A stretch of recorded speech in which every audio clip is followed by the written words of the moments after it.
Sebelum melanjutkan, jangan lupa subscribe dulu, terima kasih. Bab 83 Anjing Murah.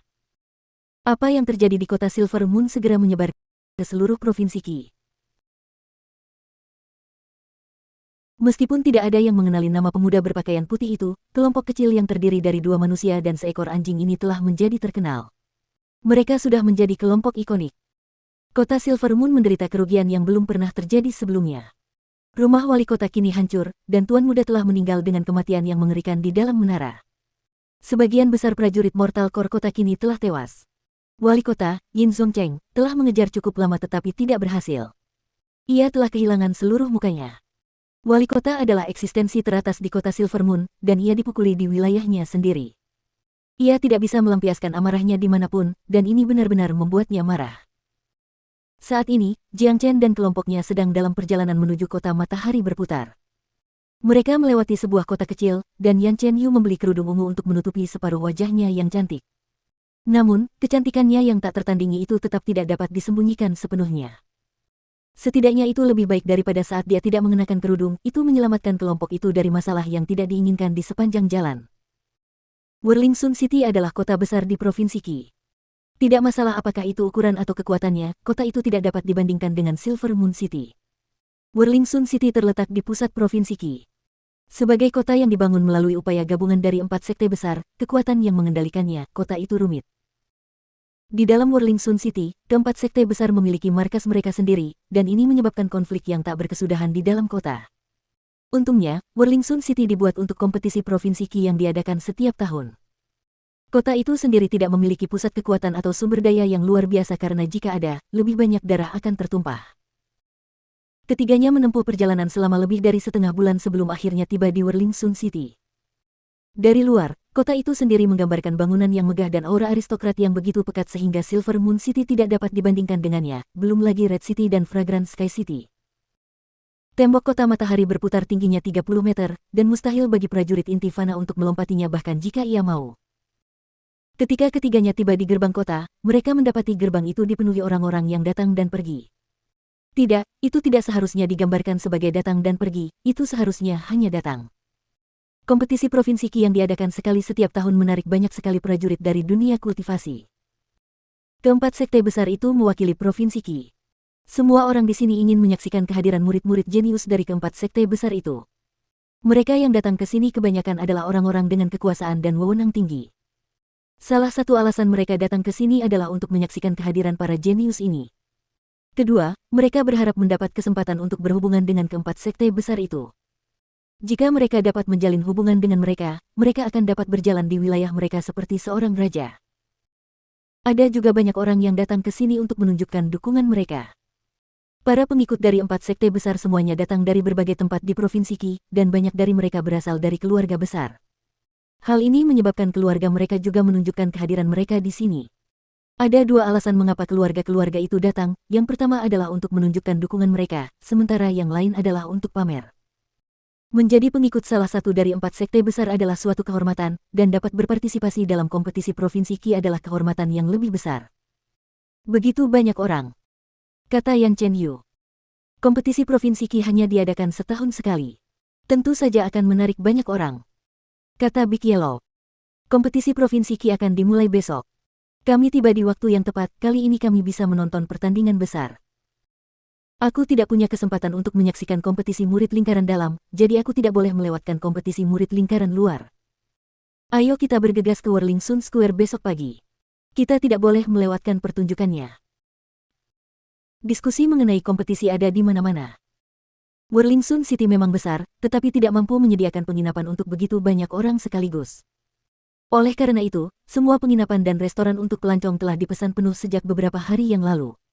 Tidak ada lagi kamar kosong yang tersisa. Banyak orang bergegas ke Whirling Sun Square untuk mencari tempat yang bagus untuk pertunjukan mendatang. Semua orang di sini adalah seorang kultivator, jadi tidur di jalanan tidak menjadi masalah bagi mereka. Dengan perlindungan energi Yuan mereka, malam yang dingin tidak berarti apa-apa bagi mereka. Jiang Chen tidak dapat menemukan tempat untuk tinggal, dan dia tidak pergi mencari Raja Setan kecil, melainkan mengikuti orang banyak. Dia akhirnya tiba di Whirling Sun Square. Kakak Jiang Chen, betapa besarnya alun-alun ini. Alun-alun ini benar-benar terlalu besar. Luasnya lebih dari belasan mil persegi. Yan Chen Yu benar-benar terkejut. Ini adalah alun-alun terbesar yang pernah dilihatnya, kelilingnya lebih dari 10 mil.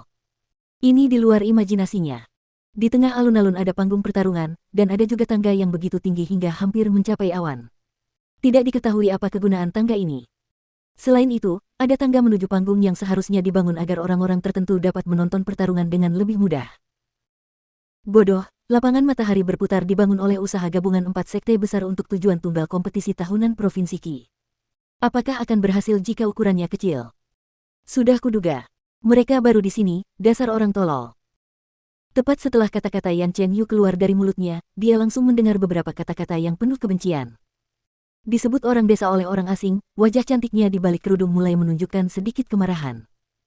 Dia menutup bibirnya dan mengabaikannya, tetapi ketika dia melihat Jiang Chen dan Big Yellow berusaha sekuat tenaga untuk tidak tertawa, dia menjadi semakin marah dan menghentakkan kakinya. Xiao Yu merasa dirugikan, kotak ini benar-benar kotak terbesar yang pernah dilihatnya. Bahkan 10 kotak di kota merah tidak lebih besar dari ini, mengapa mereka ingin menertawakannya? Kakak Jiang Chen. Yan Chen Yu mulai merengek pada Jiang Chen. Ini adalah senjata khusus seorang gadis, dan bahkan lebih efektif lagi jika gadis itu cantik. Tidak ada yang bisa menahannya. Benar sekali. Alun-alun ini sangat besar, sangat besar. Jiang Chen setuju dengannya sambil menentang pikirannya sendiri. Dengan pengalamannya sebagai orang suci terhebat di dunia, kotak ini tidak ada apa-apanya di benaknya. Dibandingkan dengan arena pertarungan super besar di benua ilahi, kotak ini tidak lebih dari sekadar kentang kecil. Nak, beraninya kau meminta ayahmu yang merupakan orang terhormat dan berkelas untuk menghabiskan malam di jalan. Apa kau tidak merasa bersalah? Kata Big Yellow dengan ekspresi tidak puas. Pergilah, seharusnya ada anjing di restoran. Jiang Chen terdiam. Anjing ini benar-benar luar biasa. Ruth Wolf, ayahmu bukan anjing. Big Yellow menggonggong dan membantah. Apakah ada di antara kalian yang tahu apa yang terjadi di kompetisi Provinsi Qi? Seseorang bertanya. Jiang Chen dan Yan Chen Yu mendengarkan dengan saksama. Mereka juga tertarik dengan isi kompetisi Provinsi Qi. Kecuali jika terjadi sesuatu yang istimewa, seharusnya seperti tahun lalu. Ada 2 kompetisi. Kalian lihat tangga batu yang menyentuh awan itu. Namanya tangga menuju surga. Tahukah kalian mengapa disebut tangga menuju surga? Ada pepatah yang mengatakan bahwa setiap permulaan itu sulit, sesulit mencapai surga. Alasan mengapa disebut tangga menuju surga adalah karena betapa sulitnya untuk didaki. Benar sekali, ini adalah babak pertama kompetisi Provinsi Qi. Besok, keempat sekte besar masing-masing akan mengirim seorang prajurit inti surgawi akhir dan menempatkan mereka di atas tangga itu. Mereka kemudian akan melepaskan aura dan tekanan spiritual mereka. Para murid yang berpartisipasi dalam kompetisi harus naik dari bawah ke atas, dan semakin tinggi mereka melangkah, semakin besar tekanan yang akan mereka hadapi. Akhirnya, 30 murid pertama yang mencapai puncak akan dipilih untuk berpartisipasi dalam babak kedua kompetisi. Tekanan yang diciptakan oleh 4 prajurit inti surgawi akhir bukanlah sesuatu yang dapat ditahan oleh prajurit inti fana biasa. Banyak orang mendiskusikan babak-babak yang berbeda.